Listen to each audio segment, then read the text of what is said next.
Subscribe பண்ணாதவங்க subscribe பண்ணுங்க. அப்படியே பக்கத்துல இருக்க பெல் ஐகானையும் பிரஸ் பண்ணுங்க.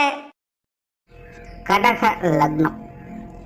கடக லக்னத்தை பொறுத்த வரைக்கும் இந்த பராபவ தமிழ் வருடம் அப்படிங்கிறது அலைச்சலோடு ஆதாயம் பெறக்கூடிய ஒரு வருடமாக இருக்கும். பட் அந்த அலைச்சலை அவங்க பெருசாக பொருட்படுத்த மாட்டாங்க அப்படின்னு சொல்லலாம். அதாவது இந்த வருடம் இவங்களுடைய மைண்ட் செட் எப்படி இருக்கும் அப்படின்னா, பெரும்பாலான விஷயங்கள் கொஞ்சம் அலைச்சலாகவும் டென்ஷனாகவும் தான் இருக்குங்க. கொஞ்சம் ரிஸ்க் எடுத்து செய்கிற மாதிரி தான் இருக்குது. பட் இருந்தாலும் இது எனக்கு நம்பிக்கை இருக்குது, இது எனக்கு ஒர்க் அவுட் ஆகும், என்னால் இதை கரெக்ட் பண்ண முடியும், என்னால் இதில் பெனிஃபிட் பார்க்க முடியும் அப்படிங்கிற ஒரு பாசிட்டிவ் மைண்ட் செட்டோட அந்த ரிஸ்க்கை எதிர்கொள்ள அவங்க தயாராக இருக்கவும் செய்வாங்க. அதனால் அந்த அலைச்சல் ரிஸ்க் அப்படிங்கிறதெல்லாம் அவங்களுடைய தேவையின் அடிப்படையில் அவங்களுக்கு அமையறதுனால அது அவங்களுக்கு அது ஒரு பெரிய விஷயமாக தெரியாது. பட் ஆண்டினுடைய அமைப்பு இவங்களுக்கு கொஞ்சம் அலைச்சலை கொடுத்து அதன் பின்னாடி ஆதாயம் கொடுக்கக்கூடிய நிலைகளை தான் இது இருந்துக்கிட்டு இருக்குது. ஸோ கடக லக்னம் இந்த வருடம் முழுவதாக அப்படித்தான் இருப்பாங்க. அண்ட் மெயினாக கடகத்தை பொறுத்த வரைக்கும் இந்த பொருளாதாரம் சம்பந்தப்பட்ட விஷயங்களில் அதீதமான ஈடுபாடுகளை காட்டக்கூடியவங்களாக இருப்பாங்க. இந்த காசு பண விஷயங்கள் அல்லது சில ஆடம்பரமான பொருட்கள் சம்பந்தப்பட்ட விஷயங்கள், அசட் சம்பந்தப்பட்ட விஷயங்கள், இந்த மாதிரியான விஷயங்கள் காரியங்களில் அவங்களுக்கு அளவுக்கு அதிகமான ஈடுபாடுகள் அப்படிங்கிறது ஏற்படும். இது சார்ந்த எதிர்பார்ப்புகளும் அவங்களுக்கு கொஞ்சம் அளவுக்கு அதிகமாகவே இருக்கும். அதே போல் கடக லக்னக்காரங்க இந்த நாலேஜ் சம்பந்தப்பட்ட விஷயங்களும் கொஞ்சம் அதிக ஆர்வம் காட்ட தொடங்குவாங்க. நிறைய புதிய விஷயங்களை அவங்களாகவே தேடி போய் கற்றுக்கொள்ளக்கூடிய நிலை என்பது உருவாகும். இது அவங்கவுங்க வயது நிலைக்கு ஏற்ப எல்லாருக்குமே ஏற்படக்கூடிய ஒரு விஷயம்தான். ஏதோ ஒரு புதிய விஷயங்களை நல்லா கற்று தேர்ந்தவங்களாக இந்த வருடம் இருப்பீங்க. கடக லக்னக்காரங்க இந்த வருடம் எல்லாத்தையுமே பொறுமையாக அமைதியாக டீல் பண்ணக்கூடிய நிலை அப்படிங்கிறதுக்கு இந்த அறக்க பறக்க செய்யக்கூடிய விஷயங்கள்லாம் எதுவும் இல்லை. எப்படி ஆயிருமோ அப்படி ஆயிருமோ அப்படின்னு குழப்பக்கூடிய விஷயங்கள் அப்படிங்கிறதும் எதுவும் இல்லை. ஸோ லக்ன ரீதியாக இந்த பராபவ தமிழ் வருடம் அப்படிங்கிறது பெரிய அளவில் டென்ஷன் தரக்கூடிய விஷயங்களோ அலைச்சல் தரக்கூடிய விஷயங்கள்லாம் எதுவும் இல்லை. ஸோ ராசி ரீதியாக டிஸ்டர்பன்ஸ் இருக்குதா அப்படிங்கிறத மட்டும் பார்த்துக்கோங்க. பட் லக்னம் அப்படிங்கிறது ஒரு சீரான முறையில் செயல்படக்கூடிய நிலைகள் தான் பெரும்பாலும் இருந்துக்கிட்டு இருக்குது. இந்த மாத கிரகங்களுடைய நிலைகளுக்கு தகுந்த மாதிரி சில மாதங்கள் கொஞ்சம் அலைச்சல் டென்ஷன்கள் அதிகமாக இருக்கும். பட் அதையும் கரெக்டாக ஹேண்டில் பண்ணிடுவாங்க. பட் பெரும்பாலான நிலைகள் என்பது இவங்களுக்கு சாதகமாக தான் இருந்துக்கிட்டு இருக்கும். ஸோ கடகலக்னக்காரங்களுக்கு இந்த வருடம் ஒரு சுமூகமான நல்ல வருடம் அப்படின்னு சொல்லலாம். அதே போல் நிறைய பேர் இந்த காலகட்டங்களில் தான தர்ம புண்ணிய காரியங்களில் ஈடுபட்டு வருவாங்க. ஆன்மீக விஷயங்கள் ஈடுபாடுகள் அதிகரிக்கும். மற்றவங்களுக்கு உதவக்கூடிய விஷயங்கள், ஆதரவு கரம், அரவணைப்புத்தன்மை, இந்த மாதிரியான விஷயங்கள்லாம் கடகலக்னத்துக்காரங்களுக்கு ஈஸியாக ஈடுபடக்கூடிய அமைப்புகள் இருக்குது.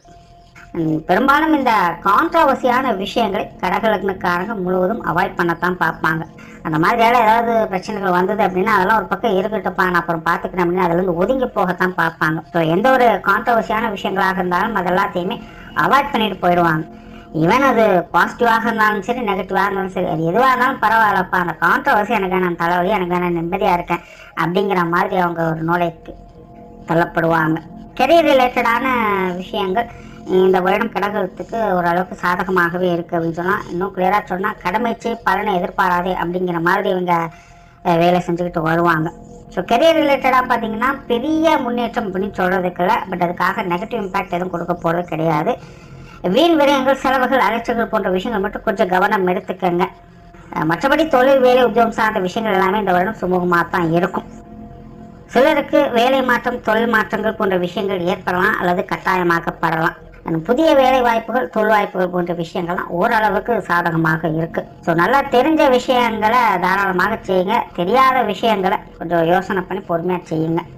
இல்லைன்னா முடிஞ்ச அளவுக்கு அந்த மாதிரியான விஷயங்களை கொஞ்சம் அவாய்ட் பண்ணிக்கிறதே நல்லது. இந்த வெளியூர் மற்றும் வெளிநாடு சம்மந்தப்பட்ட விஷயங்கள் அப்படின் போது இந்த வெளிநாடு சம்மந்தப்பட்ட விஷயங்கள் கொஞ்சம் டென்ஷனை கொடுத்துக்கிட்டு இருக்கும். அதாவது ஜஸ்ட் மிஸ்ஸுங்க அப்படிங்கின்னு சொல்லக்கூடிய நிலைகள் தான் இந்த வெளிநாடு விஷயங்களில் காணப்படுது. திடீர்னு ஒரு சில வாய்ப்புகள் வரும். ஸோ அந்த நேரத்துக்கு நீங்கள் அதை எப்படி பயன்படுத்திருக்கீங்க அப்படிங்கிறத பொறுத்து தான் சடனாக ஒரு யோகா அமைப்புகள் அப்படிங்கிற இந்த விஷயங்களில் ஏற்படும். பட் வெளியூர் சம்மந்தப்பட்ட விஷயங்கள் ஓகே தான், இதில் பெருசாக எந்த தொந்தரவும் இல்லை, எல்லாமே சமாளிக்கக்கூடிய நிலைகள் தான் இருக்குது. பட் இந்த வெளிநாடு விஷயங்கள் மட்டும் கொஞ்சம் பார்த்துக்கோங்க. பொருளாதாரம் சம்மந்தப்பட்ட விஷயம் முன்னாச்சுன்னா பொருளாதார விஷயங்கள் ஈடுபாடுகள் அதிகரிக்கவே செய்யும். இது சார்ந்த விஷயங்கள் கொஞ்சம் ரிஸ்க் எடுத்து செய்யக்கூடிய நிலைகள் தான் இருக்குது. அதாவது ஒரு ஸ்லோ டெவலப்மெண்ட் தான், டீசல் இன்ஜின் மாதிரி போக போக தான் பிக்கப் ஆகும். பட் கடகத்தை பொறுத்த வரைக்கும் இந்த விஷயங்கள் ஈடுபாடுகள் அதிகம் இருக்கிறதுனால இதை எப்படி ஈடேற்றிக் கொள்வாங்க. பொருளாதார நிலைகள் மேம்படக்கூடிய அமைப்புகள் தான் இருக்குது. சிறுதுளி பெருவெள்ளம் அப்படிங்கிற மாதிரி உங்களுடைய பொருளாதார உயர்வுகளை பார்க்கலாம். அதே போல் இந்த வருடம் பார்த்தீங்கன்னா இந்த கொடுக்கல் வாங்கல் விஷயங்கள் ஈடுபாடுகள், இந்த கடன் சம்பந்தப்பட்ட விஷயங்கள் ஈடுபடக்கூடிய நிலைகள் எல்லாமே இருக்குது. இதெல்லாமே உங்களுக்கு சாதகமான நிலைகளாகவும் இருக்குது. பட் இருந்தாலுமே அகலக்கால் வைக்காதுங்க அப்படிங்கிறதையும் மைண்டில் வச்சுக்கோங்க. ஏன்னா கடகத்தை பொறுத்த வரைக்கும் இந்த 2 இடத்துல ராகு கேதுக்கள் இருக்குது. இந்த அடுத்து ராகு பேர் வயிற்சி வந்துச்சுன்னா அது லக்னத்துக்கு 1 மாறிடும். ஸோ பொருளாதார நிலைகளை பொறுத்த வரைக்கும் ரொம்ப ரிஸ்க் எடுத்து செய்யக்கூடிய விஷயங்கள் இப்போதைக்கு உங்களுக்கு நல்ல வகையில் பலன் கொடுக்காது. அதாவது விஷயங்கள் காரியங்கள் சக்ஸஸ் ஆகுது ஃபெயிலியர் ஆகுது அப்படிங்கிறது வேற. என்றைக்குமே நான் இந்த சக்ஸஸ் ஃபெயிலியரை மட்டும் பேசவே மாட்டேன். அது எதுவாக இருந்தாலும் அது நமக்கு பிரயோஜனமாக இருக்குமா இல்லையா அப்படிங்கிறத தான் நம்ம பார்க்கணும். அப்படி இந்த கடன் சார்ந்த விஷயங்கள் அகலக்கால் வைக்கும் போது அது நமக்கு பிரயோஜனமாக இருக்குமா அப்படின்னு பார்த்தது கொஞ்சம் கஷ்டம்தான். ஸோ அதனால் அதை கொஞ்சம் பார்த்துக்கங்க. இந்த சொத்து சுகங்களை பொறுத்த வரைக்கும் கிட்டத்தட்ட அப்படித்தான். இந்த வீடு நிறுவனம் சம்மந்தப்பட்ட இதெல்லாமே ஈடுபாடுகள் அதிகரிக்கும். பட் அதே நேரம் அது சார்ந்த விஷயங்களுக்கு அலைச்சல் டென்ஷன்கள் கொடுத்துட்டு தான் இருக்கும். ரொம்ப ரிஸ்க் எடுத்து செய்யக்கூடிய விஷயங்களை கொஞ்சம் அவாய்ட் பண்ணிக்கோங்க. அவங்க கைமீறி போகக்கூடிய விஷயங்கள் இப்போதைக்கு வேண்டாம். மற்றபடி இந்த சொத்து சுகங்கள் வீடு நிலம் பூமி வாகன விஷயங்கள் எல்லாமே நல்லபடியாக தான் இருக்குது. குடும்ப விஷயங்கள் காரியங்கள் ஆல்ரெடி கடக லக்னத்தை பொறுத்த வரைக்கும் குடும்ப வாழ்க்கை அப்படிங்கிறது கொஞ்சம் சிரமமாக தான் இருக்கும். அதாவது மெல்லவும் முடியல முழுங்கவும் முடியலங்கிற நிலை தான். வெளியில் பார்க்கறதுக்கெல்லாம் ஆக ஓப்புங்கிற மாதிரி தான் இருக்கும். பட் உள்ளுக்குள்ளே அவங்க சிரமப்பட்டு தான் இருப்பாங்க. எல்லாமே பார்த்தீங்கன்னா இக்கரை கக்கரை பச்சை அப்படிங்கிற நிலைகள் தான். அது இந்த வருடம் ஒரு தொடர்கதை. பட் என்ன ஒரு நல்ல விஷயம்னா போன வருடத்தை கம்பேர் பண்ணும்போது இந்த வருடம் ஓகே அப்படின்னு சொல்லக்கூடிய நிலைகள் தான். ஒரு சில நல்ல விஷயங்கள் அப்படிங்கிறதும் குடும்பத்துக்குள்ள அடிக்கடி வந்து போய்கிட்டு இருக்கும். ஸோ பெருசாக டிஸ்டர்பன்ஸ் இருக்காது. பட் மனநிறைவாக இருக்குமா அப்படின்னு பார்த்தீங்கன்னா அது கொஸ்டின் மார்க் தான். ஸோ குடும்ப விஷயங்கள் காரியங்கள் அப்படின் போது கொஞ்சம் பார்த்து நிதானமாக செயல்படுங்க. பெருசாக நெகட்டிவ் இம்பேக்ட் அப்படிங்கிறது இருக்காது. அது எல்லாத்தையுமே சமாளிச்சுக்கலாம். குடும்ப உறவுகளுக்குள்ளும் கிட்டத்தட்ட இதே மாதிரியான விஷயங்கள் ஒரு சில நேரங்களில் ஒத்துருவாங்க, ஒரு சில நேரங்களில் கொஞ்சம் அப்போஸ் பண்ணவே செய்வாங்க. பெருசாக நெகட்டிவான சமாச்சாரங்கள் அப்படிங்கிறது இல்லை. ஸோ சூழ்நிலை பார்த்து அனுசரித்து போய்க்கங்க. பட் கடகலக்னத்தை பொறுத்தவரைக்கும் முன்னாடி இந்த கான்ட்ரவர்சி விஷயங்களை அவங்க விரும்ப மாட்டாங்க. அதனால் இதெல்லாமே அட்ஜஸ்ட் பண்ண போகக்கூடிய நிலைகள் அப்படிங்கிறது தானாகவே ஏற்பட்டுடும். ஸோ முடிஞ்ச அளவுக்கு குடும்பத்துக்குள்ள இந்த தேவையில்லாத வாக்குவாதங்களை கொஞ்சம் அவாய்ட் பண்ணிக்கோங்க. அதுவே குடும்ப உறவுகளை பெருசாக சங்கடம் இல்லாமல் பார்த்துக்கும். குடும்பத்துக்குள்ள சுப விசேஷங்கள் காரியங்களுடைய நிலைகள் சிறப்பாகவே இருக்குது. குறிப்பாக திருமண அமைப்புகள் பித்திருபாக்கிய அமைப்புகள் என்பது கடக லக்னக்காரங்களுக்கு ரொம்ப சிறப்பான வகையில் அமைஞ்சிருக்கு. நிறைய பேருக்கு இந்த காதல் திருமணங்கள் கூட கைக்கூடி வரும். கணவன் மனைவி உறவுகள் சிறப்பாக இருக்கும். குழந்தைகள் சமாச்சாரங்கள் குழந்தைகளுடைய வாழ்க்கை நிலை முன்னேற்றம் சம்மந்தப்பட்ட விஷயம் இதெல்லாமே கூட சிறப்பான வகையிலேயே இருக்குது. உற்றார் உறவினர்கள் நண்பர்கள் சம்மந்தப்பட்ட விஷயங்கள் எல்லாமே ஓரளவுக்கு பரவாயில்ல. பெருசாக நெகட்டிவ் இம்பேக்ட் அப்படிங்கிறது எதுவுமே இல்லை. எதுவாக இருந்தாலும் எல்லாம் கொஞ்சம் அனுசரித்து வரவே செய்வாங்க. ஸோ இவங்க வகையெல்லாம் பெருசாக டிஸ்டர்பன்ஸ் அப்படிங்கிறதெல்லாம் எதுவும் இருக்காது.